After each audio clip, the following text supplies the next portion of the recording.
100కు పైగా దీర్ఘకాలిక సమస్యలకు ఎటువంటి ఆపరేషన్ దుష్ప్రభావాలు లేకుండా హోమియోపతి చికిత్స. This is Pavan.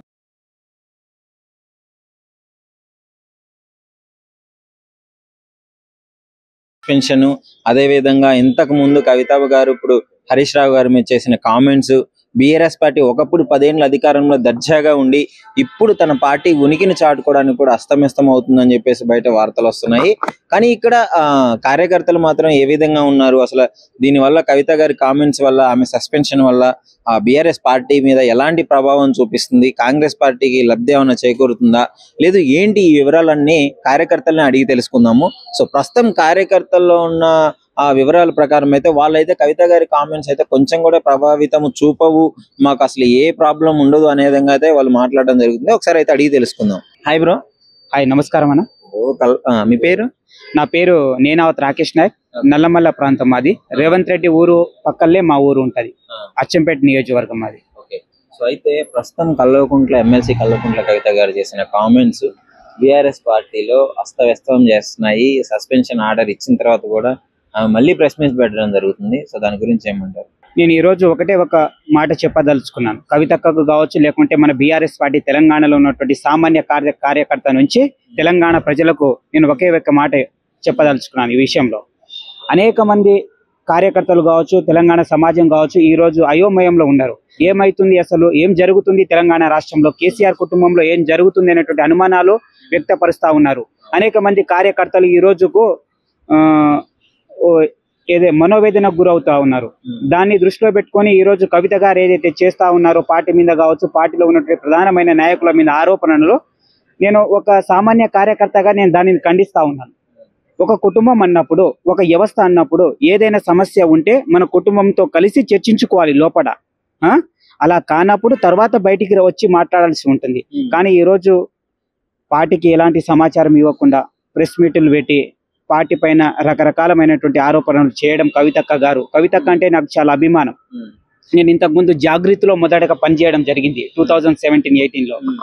అయినా కవితక్క మీద నాకు చాలా అభిమానం ఉంది. కవితక్క అంటే నాకు చాలా గౌరవం. నేను చాలా కవితక్క చేపట్టినటువంటి కార్యక్రమాల్లో జాగృతిలో భాగంగా ఉన్నప్పుడు అనేక కార్యక్రమాలు కూడా నేను చేయడం జరిగింది. ఎందుకు ఇంత ఇప్పుడు వ్యతిరేకత పార్టీ మీద హరీష్ రావు గారిని కాంగ్రెస్ నడిపిస్తుంది, రేవంత్ రెడ్డి గారు నడిపిస్తున్నారు, వెనకాల కాళేశ్వరం ప్రాజెక్టు వెనక కుట్ర ఉంది, ఇవన్నీ ఎందుకని? కాళేశ్వరం ప్రాజెక్టు మీద కుట్ర ఉందా లేదా అనేది అసెంబ్లీలో నేను ప్రతి అక్షరానికి ప్రతి మాటకు నేను సమాధానం చెప్తా అని హరీష్ రావు గారు చెప్పడం జరిగింది. వాళ్ళ మైకులు కట్ చేయడం, రకరకాల ఇబ్బందులు పెట్టడం, అవకాశం ఇవ్వకపోవడం, ఇలా జరుగుతూనే ఉంది. ఈరోజు కాంగ్రెస్ పార్టీ, బీజేపీ పార్టీ కలిసి కుట్రలు పన్నుతా ఉన్నారు బీఆర్ఎస్ పార్టీ పైన. ఏదో రకంగా ఈరోజు బీఆర్ఎస్ పార్టీని దెబ్బతీయాలనేటువంటి ఆలోచనతోటి ఒక దుర్మార్గమైనటువంటి ఆలోచన చేస్తూ ఈ రోజు రేవంత్ రెడ్డి పాలన కొనసాగుతా ఉన్నది. మిస్టర్ ముఖ్యమంత్రి కవిత గారు ఎందుకని ఇప్పుడు కాంగ్రెస్ నడిపిస్తుంది హరీష్ రావుని అని ఎందుకు అంటున్నారు? మరి ఏం మతలాభం ఉందో, దీని వెనుక ఏం మర్మం ఉందో అది మనకు తెలియదు. కానీ నేను అనుకుంటున్న ఒక సామాన్య పార్టీ బీఆర్ఎస్ పార్టీ కార్యకర్తగా ఇది ఏదో రకమైనటువంటి మరి కావాలని జరుగుతుందా, ఎవరైనా చేపిస్తున్నారనేది పెద్దలు కేసీఆర్ గారు నిర్ణయం తీసుకుంటారు. ఇది మా ఆధ్వర్యంలో లేనిది. నేను ఒక పార్టీ కార్యకర్తగా నేనేం చెప్తున్నానంటే, అక్క నువ్వు మా కుటుంబ సభ్యురాలు, మాకే కష్టం వచ్చినా మీకే కష్టం వచ్చినా మనం అందరం కలిసి బాపు దగ్గరికి వెళ్ళాల్సినటువంటి అవసరం ఉంది. మీరు ఏదున్నా పార్టీలో పార్టీ పెద్దలతోటి ఒక సమిష్టమైనటువంటి బాధ్యత తీసుకొని ఒక చర్చ చేసి దీనికి పరిష్కారం చూసుకోవాల్సినటువంటి అవసరం ఉండే. కానీ ఈరోజు బహిరంగంగా మీడియా ముందుకు వచ్చి మీరు మాట్లాడడం, ఈరోజు తెలంగాణ సమాజంలో ఉన్నటువంటి కార్యకర్తలు ఈరోజు అనేక ఇబ్బందులు పడుతున్నారు. కాబట్టి మీరు ఇలా వచ్చి మాట్లాడడం నాకు సమంజసం అనిపేలే, ఇది మంచి పద్ధతి అనిపేలే. కాబట్టి కేసీఆర్ సార్ తీసుకున్నటువంటి నిర్ణయం కవిత గారి విషయంలో నేను దాన్ని స్వాగతిస్తా ఉన్నాను. ఆ రోజే చెప్పింది కేసీఆర్ గారు, సామాన్య కార్యకర్త నుండి పార్టీ అధ్యక్షుడు ఎవరైనా సరే తప్పు చేస్తే తప్పకుండా క్రమశిక్షణ చర్యలు తప్పకుండా ఉంటాయని చెప్పడం జరిగింది. అదే మాటకు కట్టుబడి కేసీఆర్ కుటుంబంలో ఉన్న కావచ్చు, లేకుంటే ఇంకెవరైనా కావచ్చు, ఎంత పెద్ద హోదాలో ఉన్న వ్యక్తి అయినా కావచ్చు, పార్టీ నియమాలను విరుద్ధంగా ఎవరైనా వెళితే తప్పకుండా దానికి సంబంధించినటువంటి శిక్ష తప్పకుండా చర్యలు తీసుకుంటామని ఆ రోజు అయితే ఉంటాయి. తప్పకుండా. ఇప్పుడు ముఖ్యంగా కవిత గారి కామెంట్స్ పైన బీఆర్ఎస్ పార్టీకి ఎలాంటి ప్రభావం ఉంటుంది? స్థానిక సంస్థల ఎన్నికల్లో ఆ రకమైన ఈ రకమైన ప్రభావం ఉంటుందని చాలా మంది మీ మీడియా మిత్రులు కావచ్చు, రకరకాల వేరే పార్టీ వాళ్ళు కావచ్చు ఆరోపణలు చేస్తున్నారు. కానీ అసలు ఈ పార్టీ సిద్ధాంతమే తెలంగాణ వాదం, తెలంగాణ నియమం, తెలంగాణ గురించే కొట్లాడుతుంది. కాబట్టి ఈరోజు తెలంగాణ ప్రజలలో ఉన్నటువంటి ఆ భావం ఏదైతే ఉందో దాన్ని ముందుకు తీసుకుపోయేటువంటి పరిష్కారం చూపించగలిగేటువంటి పార్టీ బీఆర్ఎస్ పార్టీ. కాబట్టి మాకున్నటువంటి అవగాహన మేరకు మేము బీఆర్ఎస్ పార్టీ సైనికులంగా నువ్వు చెప్పినటువంటి సమాధానం మేము ఒకటి, మాలో ఎలాంటి విభేదాలు లేవు. కవిత గారు ఉండొచ్చు పోవచ్చు, కానీ పార్టీ కట్టుబడి రాబోయే స్థానిక సంస్థల ఎన్నికల్లో తప్పకుండా బీఆర్ఎస్ పార్టీ తెలంగాణ రాష్ట్రంలో 60% సీట్లు గెలవబోతుంది. మాజీ ముఖ్యమంత్రి కేసీఆర్ గారి ఆధ్వర్యంలో తప్పకుండా ఒక బ్రహ్మాండమైనటువంటి భవిష్యత్తులో మీరు ఈ యొక్క రిజల్ట్ ను చూడబోతున్నారు. Thank you. నమస్కారం అండి. నమస్తే. కవిత గారు పార్టీ మీద చేసిన వ్యాఖ్యలు కావచ్చు, హరీష్ రావు గారి మీద చేసిన వ్యాఖ్యలు కావచ్చు, అసలు దాని గురించి ఏమంటారు? మరి వాళ్ళ దాంట్లో ఏమైందో కానీ మనకు తెలియదు, ఫ్యామిలీ విషయంలో. కానీ బయట మాట్లాడడం అట్లా హరిసన్న గురించి మంచిది కాదని మేము అంటున్నాం. అంటే ఇప్పుడు పార్టీ దెబ్బతిందన్న బాధతోనే మాట్లాడని చెప్పేసి ఆమె చాలా సార్లు ఇప్పుడు పార్టీ ఆగమైపోతుంది, బీజేపీలో కలిపేస్తున్నారు, నాకు ఇష్టం లేదని చెప్పేసి పోయినసారి కూడా వ్యాఖ్యలు చేయడం జరిగింది. ఇప్పుడు ఆయన అనుకుంటే కాదు కదా, మా అధినేత కేసీఆర్ గారు చెప్తేనే అది ఏం చేయాలనేది డిసైడ్. సొంతంగా ఎవరంతా కాళ్ళు అట్లా మాట్లాడుకొని ఒకరి మీద ఇంకొకరు అట్లా అనుకోని ఇట్లా దూరం కావడం మంచిది కదని మేము భావిస్తున్నాం. విడిపోవడం మాకు ఇష్టం లేదు, కానీ ఆమె ఇష్టం అది. మా కేసీఆర్ ఉన్నంత వరకు మేము తెలంగాణకే ఇది చేస్తాం. సో ఏమంటారు మరి కేటీఆర్ గారి మీద కూడా కావచ్చు, అంటే ప్రతి ఒక్కళ్ళు ఇప్పుడు బీఆర్ఎస్ లో ప్రతి ఒక్కళ్ళు కేసుల్లో ఇరుక్కపోయి ఉన్నారు. సో ఈ టైంలో పార్టీ బలోపేతం చేయాలి, కానీ ఈ విధంగా ఉంటే మరి పార్టీ బలహీనపడి మళ్ళీ కాంగ్రెస్ కి అవకాశం ఇచ్చినట్టు అవుతుంది అంటారు? కాంగ్రెస్ కి అయితే ఎట్టి పరిస్థితులు ఆమె వల్ల ఏమి ఇది కాదు, మేడం వాళ్ళ ఇష్టము. కానీ టీఆర్ఎస్ఏ ఇప్పుడు 100కు 100% మళ్ళా మాదే వస్తుంది తప్ప ఆమె కవిత మేడం గారు పోయినంత మాత్రాన మాకు ఏం కాదు. మరి ఎట్లా అంతర్గతంగా ఇంత పోరు జరుగుతుంది, వీళ్ళు అన్స్టేబుల్ గా ఉన్నారు, పార్టీ నుంచి నాయకులు వెళ్ళిపోతున్నారు, మరి ఇప్పుడు గెలుస్తామన్న ధైర్యం ఎట్లా ఉంది మీకు? అదేమో ఎవరు వెళ్ళిపోతున్నారు, పార్టీ నుంచి ఎమ్మెల్యేలు మారిపోయినారు. ఎవరు మారిపోయినా కొత్త యువతకు మళ్ళీ ఛాయిస్ ఇస్తాడు మా కేసీఆర్. కొత్త యువత మళ్ళీ వాళ్ళని ఎన్నుకుంటారు, మాది మాకుంటది. ఎవరు ఎన్ని చేసినా ఎన్ని కుట్రలు చేసినా అక్కడ జరిగేది ఏం లేదు. తెలంగాణ కవిత గారు మాట్లాడిన దానికి బీఆర్ఎస్ పార్టీ పడిపోయిద్దని అనుకోవచ్చా? అంటే ఓట్లు తగ్గిపోతాయని అనుకోవచ్చు? అస్సలు తగ్గే సమస్య ఏం లేదు. ఎంత తొక్కితే అంత పుంజుకుంటున్నాం అంతే తప్ప ఎవరో వస్తారు ఏదో చేస్తారు అనేది అసలు లేనే లేదు. సరే వాళ్ళ నిర్ణయం ఏమన్నా వాళ్ళ ఇష్టం అది. ఇంకా ఎంత ఇది అయితే మాకు అంత లాభం ఉంది, ఎంత తిట్టినా అంత లాభం. వాళ్ళు గొడవ కొడితే రిటర్న్ ఎట్లా వస్తే అట్లా మాకు బలం వస్తుంది తప్ప కొత్త వాళ్ళు ఎంతమంది జాయిన్ అవుతారు బీజేపీలోకి వెళ్ళి, కాంగ్రెస్ లోకి వెళ్ళి చాలా మంది జాయిన్ అవుతున్నారు మా దాంట్లో. ఇప్పుడు ఒక లీడర్ పోతే ఒక లీడర్ నమ్ముకుని ఎంత జనాలు ఓరు కదా, ఓటర్లు ఓరు కదా. ఇప్పుడు తెలుస్తున్నది అంత సోషల్ మీడియాలో చూస్తూనే ఉన్నాము.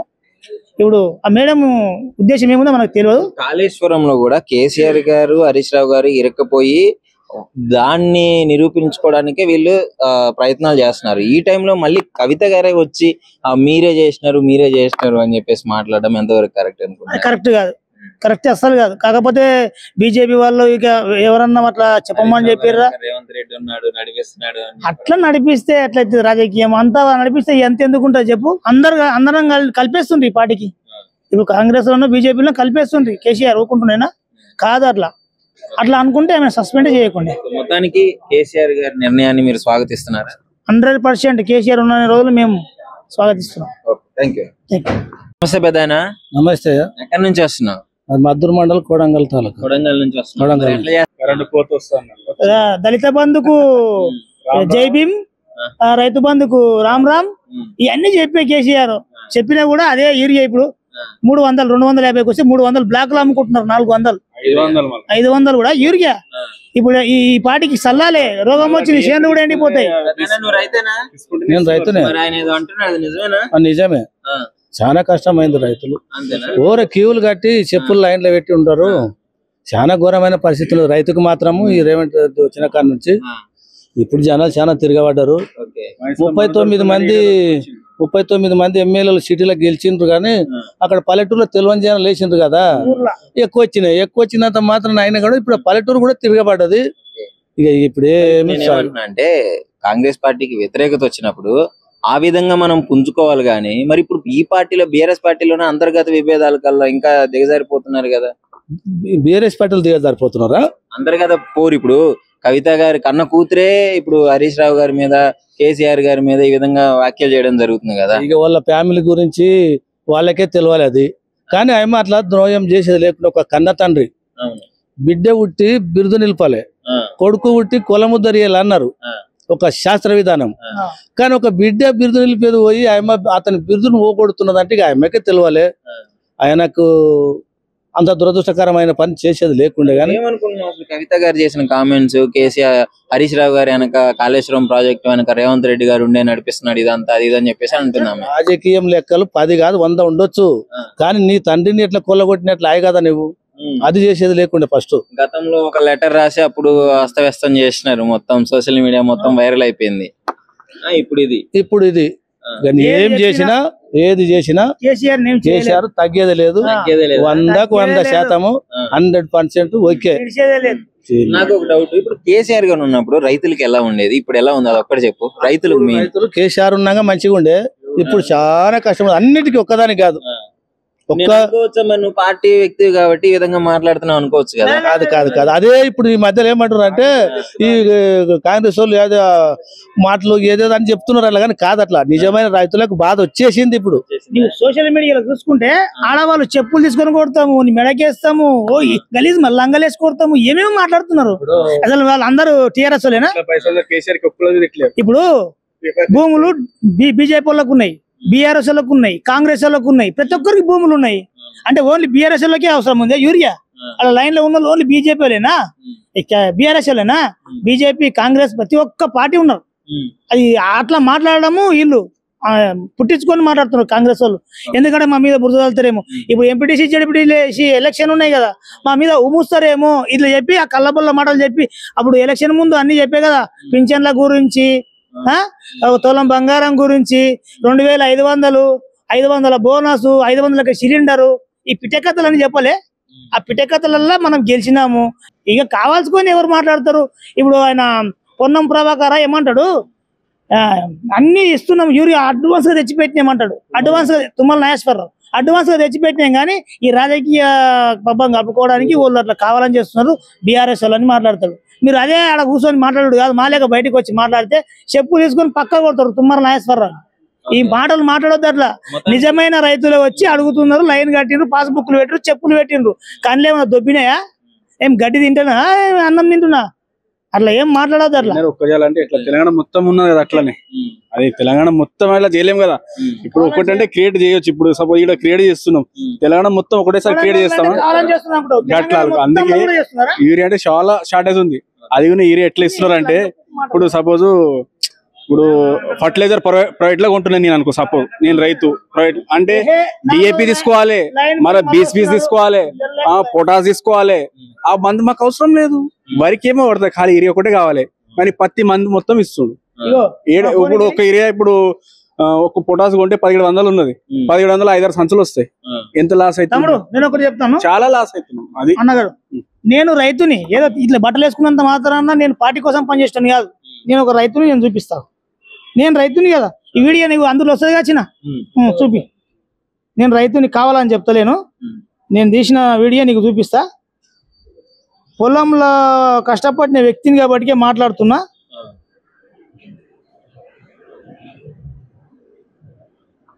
దేనికి సంబంధించి? నేను ఒక రైతుని కాబట్టి నేను రైతుగా చూపిస్తున్నాను. ఇది కనబడుతుందా? నేను ఒక రాజకీయ నాయకుని కాదు, బీఆర్ఎస్ పార్టీ నుంచి మాట్లాడటం కాదు, కార్యకర్తగానే మాట్లాడుతున్నా, రైతుగా మాట్లాడుతున్నా. ఈడ కొడుతున్నది నేనే. నా ఆవేదన మీకు చెప్తున్నా. యూరియా దొరుకుతలేదు, వారం రోజుల నుంచి పోయి క్యూలో నిలబడి వస్తున్నా కాబట్టి చెప్తున్నా. నేను కావాల్సుకుని ఏం కాదు కదా ఇది. చూడండి. ఓకే అన్న, సో ప్రస్తుతానికి అయితే కవిత గారు చేసిన కామెంట్లు బీఆర్ఎస్ పార్టీకి ఎలాంటి ప్రభావం చూపవు అని చెప్పేసి మీరు అంటున్నారు, అంతేనా? ఎటువంటి ప్రాబ్లం లేదు అసలు. ఎవరు సంటోళ్ళు ఎంత 100 మంది చెప్పినా, ఇటువంటి ఏమన్నా చేసినా బీఆర్ఎస్ కేసీఆర్ దళం ఇక్కడ కొత్తలు పుట్టుకొస్తారు. ఆనాడు బ్రిటిష్ వాళ్ళని ఎట్లా తోలినామో ఇక్కడ మొన్న మన అన్నదమ్ములకు ఉన్న ఆంధ్ర వాళ్ళని ఎట్లా పంపించినామో ఇది కూడా ఏం పెద్ద ఇది కాదు ఫరాక్. మనం మళ్ళా కొత్తగా ఇదయ్యి కొత్త జనరేషన్ ఛాయిస్ వస్తారు. Thank you. నమస్తే. ఎమ్మెల్సీ కవిత గారు చేసిన వ్యాఖ్యలు ఆమె గురించి అసలు సస్పెన్షన్ ఆర్డర్ కూడా ఆమెకి ఇవ్వడం జరిగింది కేసీఆర్ గారు, దాని మీద మీ అభిప్రాయం ఏంటి? కేసీఆర్ ఏ నిర్ణయం తీసుకున్నా దానికి మేము కట్టుబడే ఉంటాం అన్న. పార్టీకి ఎవరు వ్యతిరేకించినా అది ఎవరైనా కేసీఆర్ చెప్పిన మాట మేము ఫాలో అవుతాము, అదే లాస్ట్ నిర్ణయం ఉంటుంది అన్న. గతంలో 10 ఏళ్ళ అధికారంలో ఉండి కేసీఆర్ గారు పవర్ ఏంటో చూపించారు, కానీ ఇప్పుడు కనీసం పార్టీ ఉనికిని చాటుకోవడానికి కూడా అస్తవ్యస్తం అవుతున్నారు అని చెప్పేసి బయట వాక్యాలు నడుస్తున్నాయి. దాని గురించి మీరు ఏమంటారు? అట్లేం లేదన్నా, ఇప్పుడు పార్టీ అనేది ఇప్పటి వరకు అయితే హిట్లర్ అని నేను దానికంటే ఇప్పుడు డబుల్ రేట్ గా ఫార్వర్డ్ అవడానికి సిద్ధం అవుతున్నది. ఆల్రెడీ కేసీఆర్ దానికి ప్లాన్ చేస్తున్నారు. ఇన్ని రోజులు అయితే ఏవైతే మిస్టేక్స్ ఉన్నాయో అవన్నీ ఇప్పుడు లేకుండా పార్టీ 100% ఫార్వర్డ్ అవడానికి రెడీ ఉన్నది. ఇప్పుడు కార్యకర్తలు కాబట్టి డెఫినెట్లీ పార్టీని సపోర్ట్ గానే మాట్లాడుతున్నారు. ఇప్పుడు ఇన్ని రోజుల నుంచి కాంగ్రెస్ ప్రభుత్వం చేస్తున్న అరాచకాలు గానీ, అసెంబ్లీ ఎన్నికల్లో లేదు, పార్లమెంట్ ఎన్నికల్లో లేదు, ఎమ్మెల్యేలు అందరూ మారిపోతున్నారు. సో కవిత గారు ఈ విధంగా కామెంట్స్ చేయడము పార్టీ అస్తవ్యస్తం అవుతుంది అంతర్గత పోరు వల్ల అని చెప్పేసి కూడా అంటున్నారు కదా. అట్లేం లేదన్న, ఇప్పుడు రానున్న రోజుల్లో ఏ పార్టీ ముందుకెళ్తూ ఏ పార్టీ వెళ్తున్నది మనం చూద్దాం. ఏంటి మీ ధైర్యం ఏంటి ఇంత జరుగుతున్నా గానీ? ఇప్పుడు కాంగ్రెస్ ప్రభుత్వం చేసిన అరాచకాలు మీరు చూస్తున్నారు. ఇచ్చిన గ్యారెంటీలు ఏవి కూడా నెరవేర్చట్లేదు. యూరియా కోసం రైతులందరూ లైన్ లో ఉండి అడుక్కుంటున్నారు, గవర్నమెంట్ అడుక్కునే పరిస్థితి చూస్తున్నాం ఈ రోజులో. కేసీఆర్ సార్ ఉన్న ప్రభుత్వంలో అలా ఉండేనా?